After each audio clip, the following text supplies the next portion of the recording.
Good morning, students.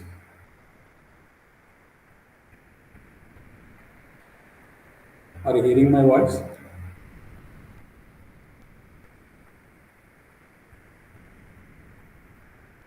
Voice వినిపిస్తుందా?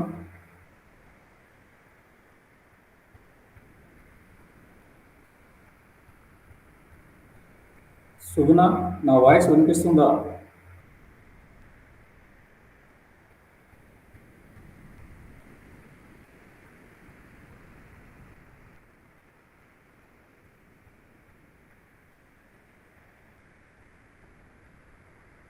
Are you hearing my voice?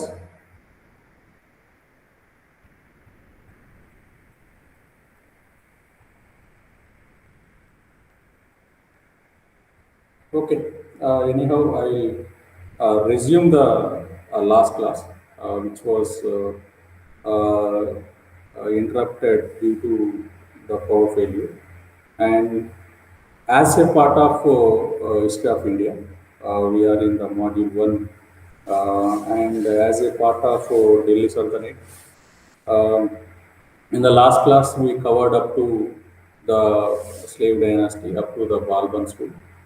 And today we are going to see about the Khalji dynasty. And within the Khalji dynasty, we have the two important rulers. One is Jalaluddin Khilji and Alauddin Khilji. Okay, so we are going to see the things regarding the Jalaluddin Khilji first of all, and then we'll move to the Alauddin Khilji and his reforms.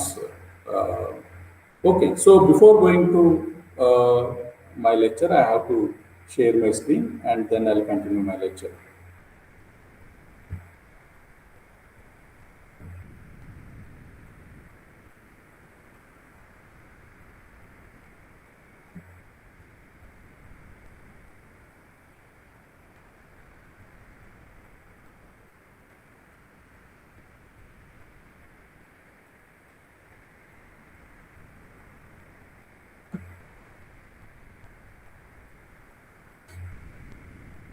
Okay, right. So Jalaluddin Khilji, which laid the foundation of Khalji dynasty, and he ascended the throne at the age of 70. And because you are well known that the Khilji's dynasty rule taken place in between 1290 to 1320. So nearly 30 years of their rule. They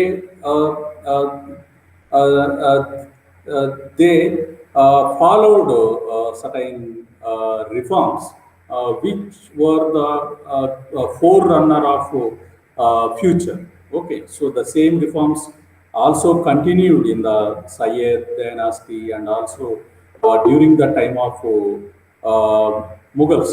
Okay, so where the Alauddin Khilji's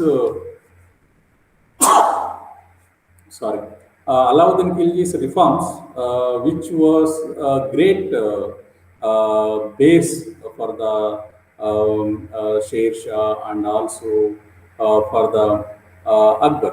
Okay, so which continued till the modern times, right?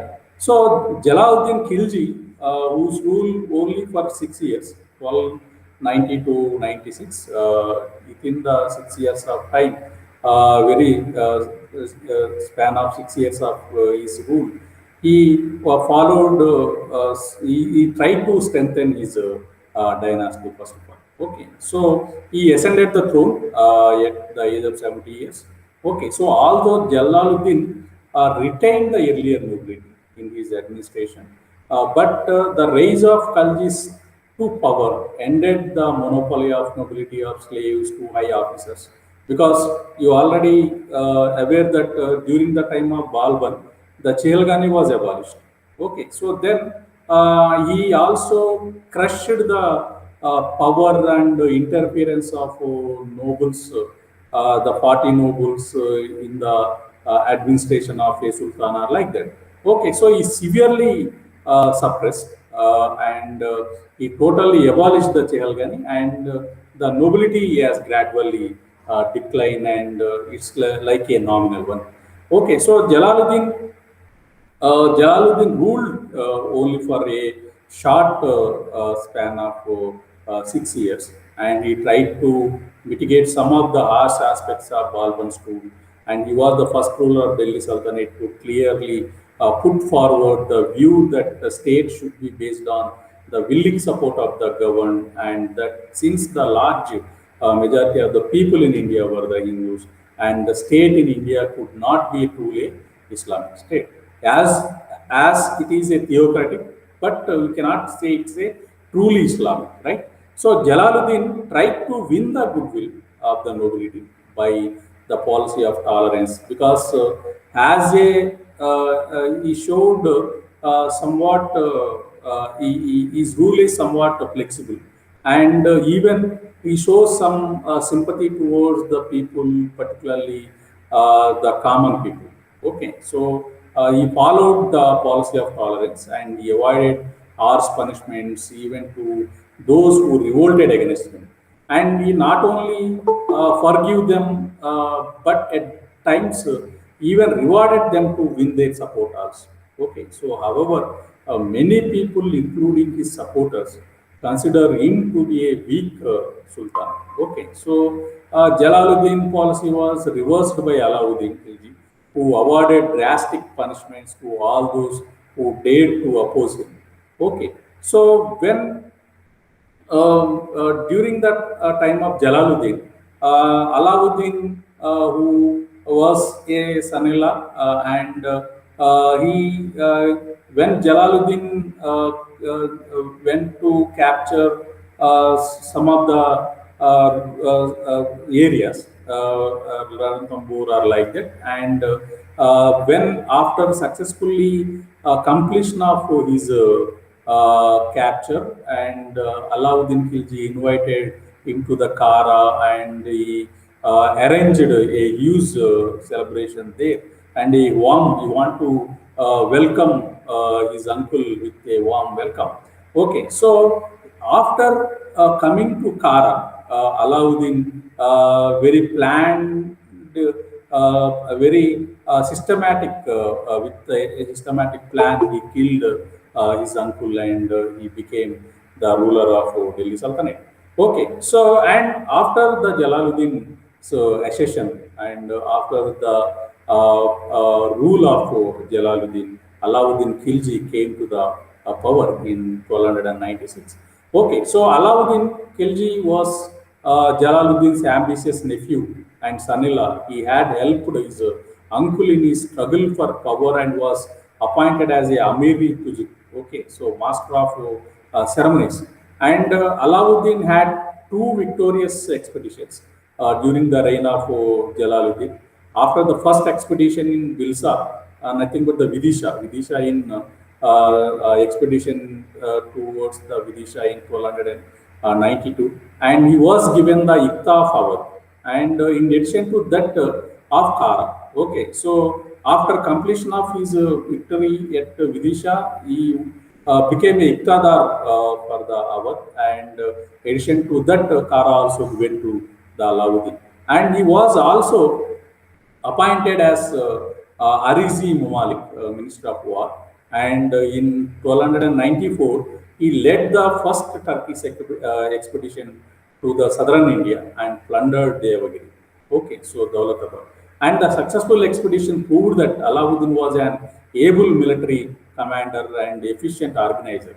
In July 1296, he murdered his uncle and father-in-law Jalaluddin Khilji, crowned himself as a sultan.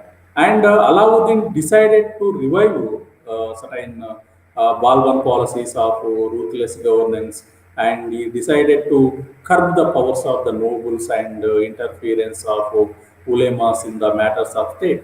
And he also faced a few rebellions in succession during the early years of his rule.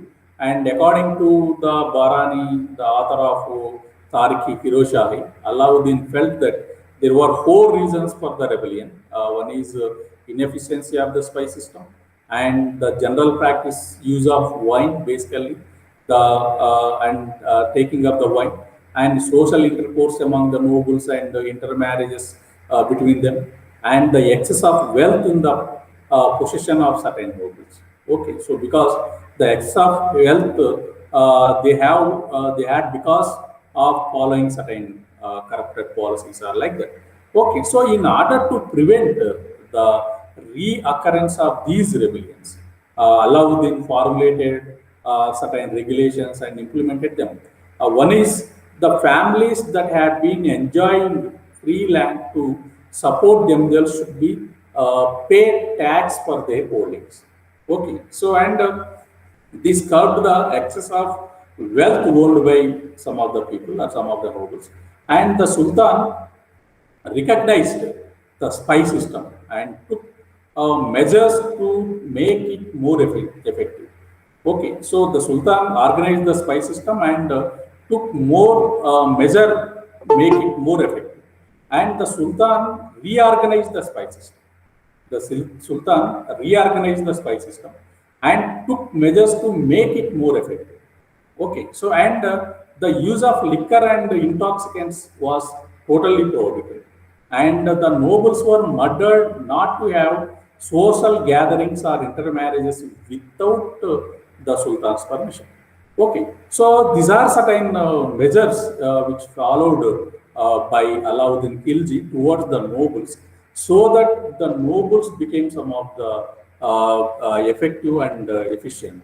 Okay, so Alauddin established a huge permanent standing army, and he was the first Sultan to followed or maintained a standing army to satisfy his ambition of conquest and protect the country from the Mongol invasions. Okay, so and one more thing I have to give you. Okay, I will give you later about his market reforms and revenue reforms. First of all, I will give you some of the political things about the Alauddin Khilji. And Alauddin Khilji, the territorial expansion of Delhi Sultanate beyond the North India was most the important achievement. And Alauddin first began his territorial conquest with the campaign against Gujarat, and Alauddin was motivated by his desire to establish a vast empire and obtain the wealth of Gujarat, and the riches of Gujarat were to pay for his future conquest, and her seaport was to ensure a regular supply of Arab horses for his army. And in 1299, the army under two of Alauddin's noted generals, Ulugh Khan and Nusrat Khan, marched against Gujarat. And Rai Karan, the ruler of Gujarat, fled. The temple of Somnath was captured, and an enormous booty was collected there. Okay, so a huge booty was war booty was collected there, and even the wealthy Muslim merchants were not spared, and many slaves were captured. And Malik Kafur was one among them, who later became the trusted commander of the Khalji forces and led the invasions to South India. And Gujarat now passed under the control of Delhi. Okay, so you are well known that Malik Kafur was a trusted noble. He was also taken. He came from the Gujarat with the Gujarat expedition by Alauddin Khilji. And after the annexation of Gujarat, Alauddin turned his attention towards Rajasthan, and where Ranthambore was the first target. And Ranthambore was reputed to be the strongest port of the Rajasthan, and had earlier, which is defied Alauddin Khilji. Okay, so the capture of Ranthambore was necessary to break the power and moral of Rajputs. And the immediate cause of attack was that the ruler of Ranthambore, Amir Deva, gave shelter to two rebellious Mongol soldiers and refused to hand over them to the Khalji ruler. Okay, so hence an offensive was launched against Ranthambore. Okay, so to begin with, Khalji forces suffered some losses, and Nasrat Khan even lost his life. Finally, Alauddin Khilji himself had to come on the battlefield in 1201, sorry, 1301. The fort fell to Alauddin.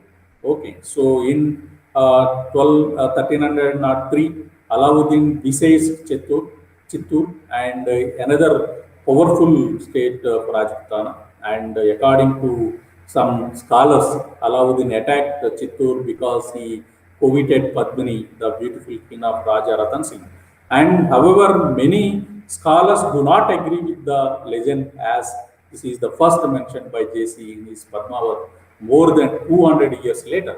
According to Amir Khusru, the Sultan ordered a general massacre of the civil population, and Chittur was renamed Hyderabad after the name of Sultan's son Khizar Khan.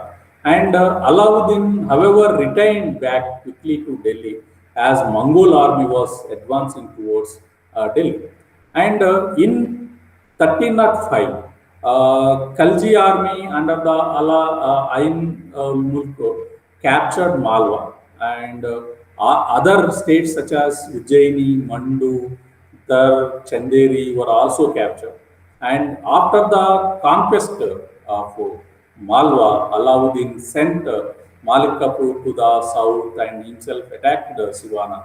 And the ruler of Sivana, Raja Sitaldeva, defended the fort bravely, but was ultimately defeated.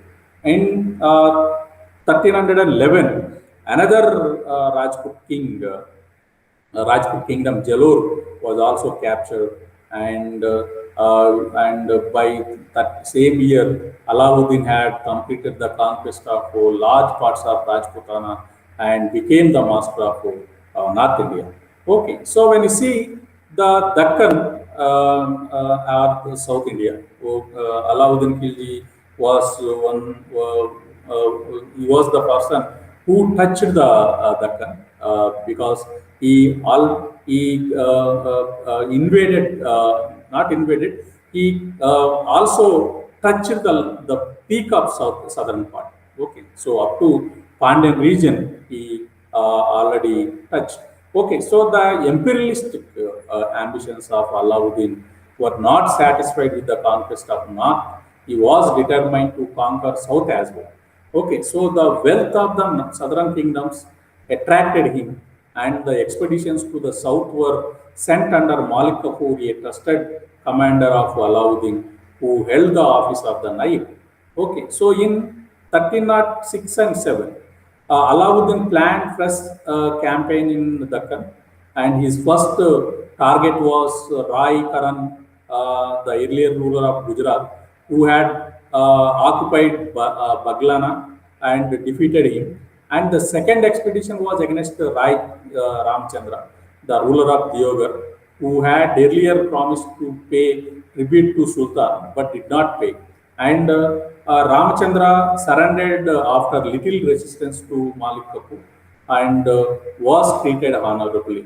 And he was kept a guest at Alauddin's court and was given a gift of 1 lakh tankas and title of Rai Rayan. Okay, so he was also given a district of Gujarat, and one of his daughters was married to Alauddin, and Alauddin showed generosity towards Ramchandra because he wanted to have Ramchandra as an ally for campaigns in the south.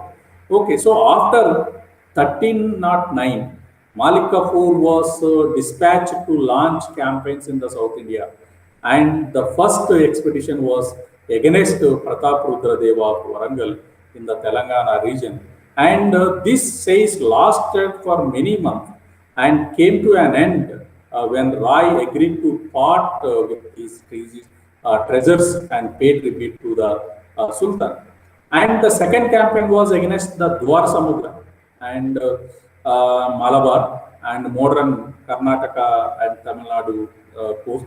And the ruler of Dwara Samudra, Veerabalala III, realized that defeating Malik Kafur would not be an easy task. Okay, so hence he agreed to pay tribute to Sultan without any resistance. In the case of Malabar, it's nothing but Pandya kingdom. A direct decisive battle could not take place. Okay, so however, Kafur plundered as much as he could, including a number of wealthy temples such as that of Sidambaram or likewise. And according to Amir Khusru, Kafur returned with 512 elephants, 7,000 horses, and 500 men of precious stone. Okay, so the Sultan honored Malik Kafur by appointing him as Naib Malik of the empire, and Alauddin forces under Malik Kafur continued to maintain a control over the Deccan kingdoms. Okay, so these are the political achievements political achievements of Alauddin Khilji. And following the death of Alauddin Khilji in 1316, the Delhi Sultanate was plunged into confusion, and Malik Kafur sat on the throne for a few days, only to be deposed by Qutbuddin Mubarak Shah. And during this period, rebellions broke out in Deoghar but were harshly suppressed. And Qutbuddin Mubarak Shah was soon murdered, and Khusru ascended the throne. And however, two did not last long, as some dissatisfied officers led by Ghiyasuddin Tughlaq and defeated and killed him in a battle. Thus, only 4 years after the death of Alauddin, the Khalji dynasty came to end and power passed into hands of the Tughlaqs. Okay, so after Alauddin Khilji, the throne which came in the hands of Tughlaqs. Okay, so before ending my lecture, I have to give you some reforms regarding the military and revenue reforms which followed by Alauddin Khilji.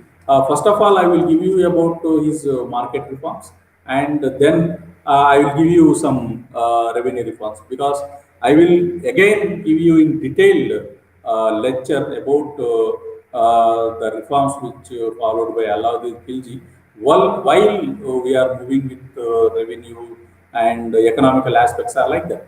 Okay, so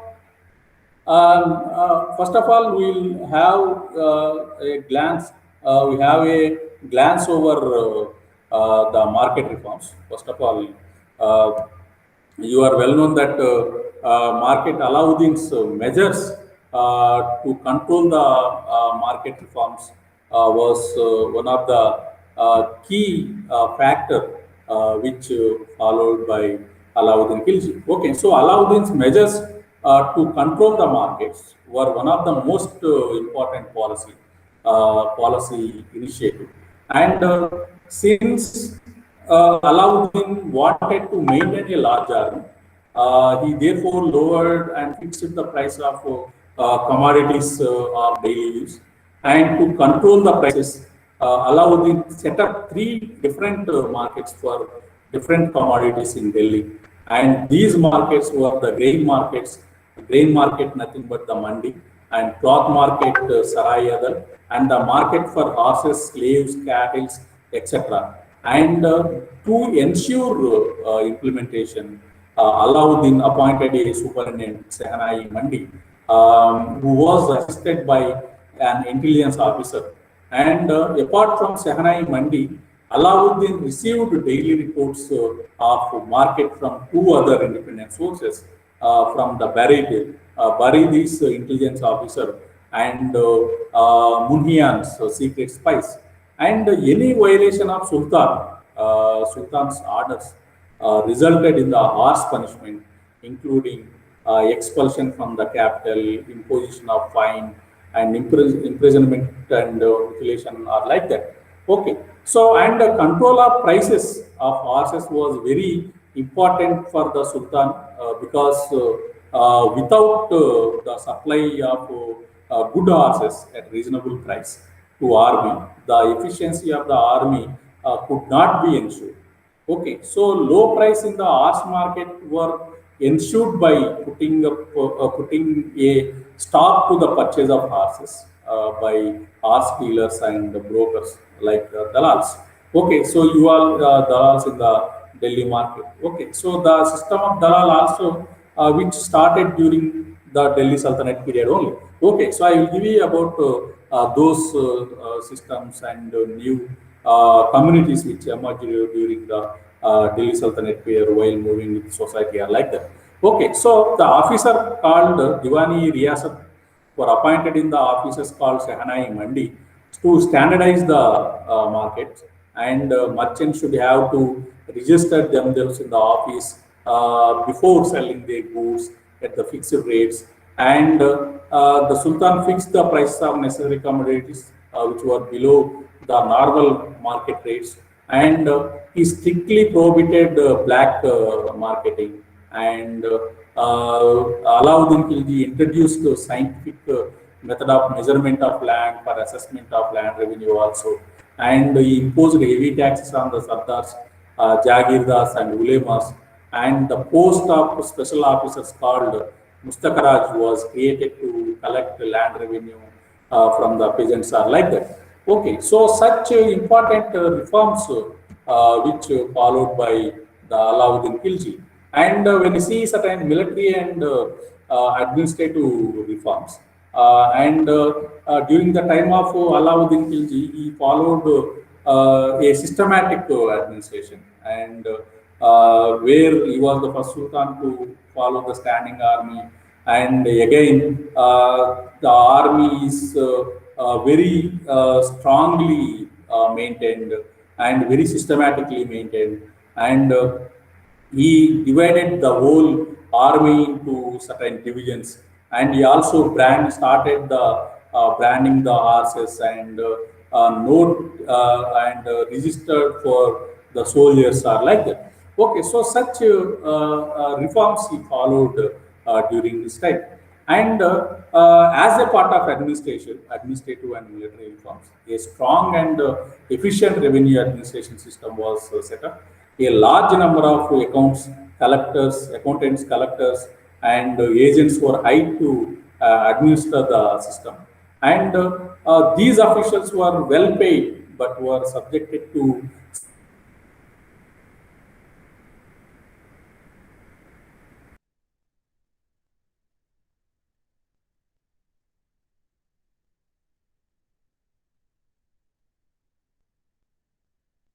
fulfill these military ambitions required a standing branding horses, system of dog, and maintenance of descriptive register for soldiers to prevent to false musters and corrupt practices. And the Chehra and Dag, two were the most important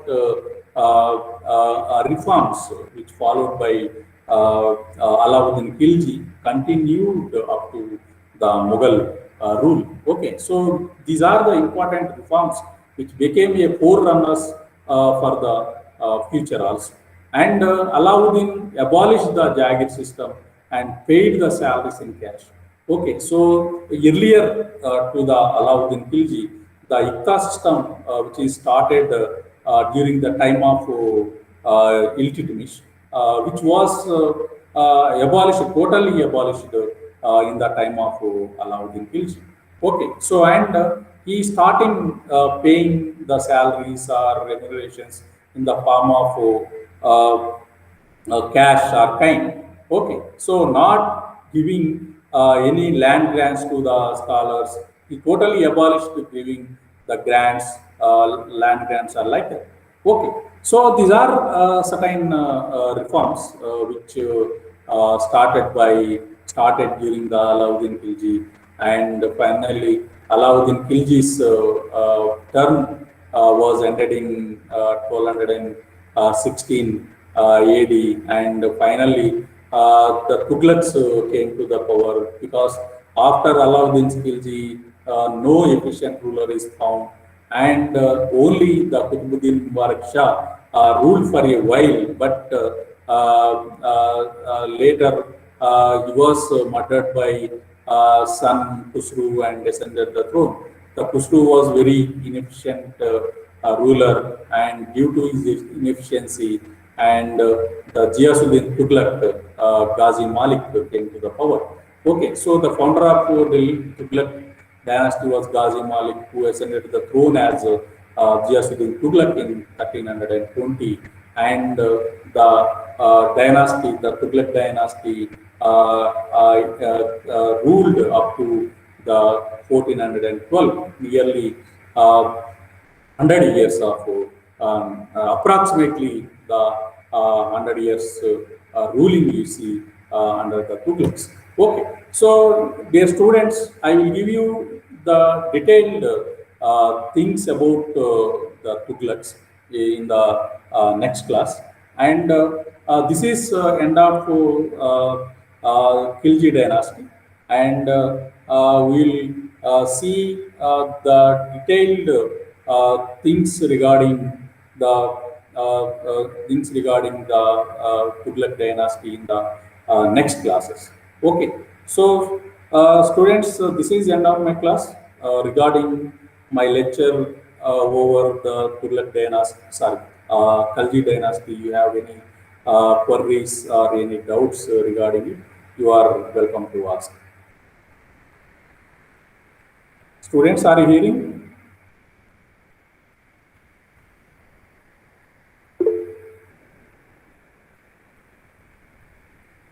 Students, Usha, you have any doubts? You raised your hand? No, sir, no, sir. I just touched my No? screen. Okay. Okay. Students, others, you have any doubts or queries? No, sir. Okay, right. So I am ending my class now, and after 15 or 20 minutes, I will take one more class because we have another class. I will give you things regarding the historiography and historical method.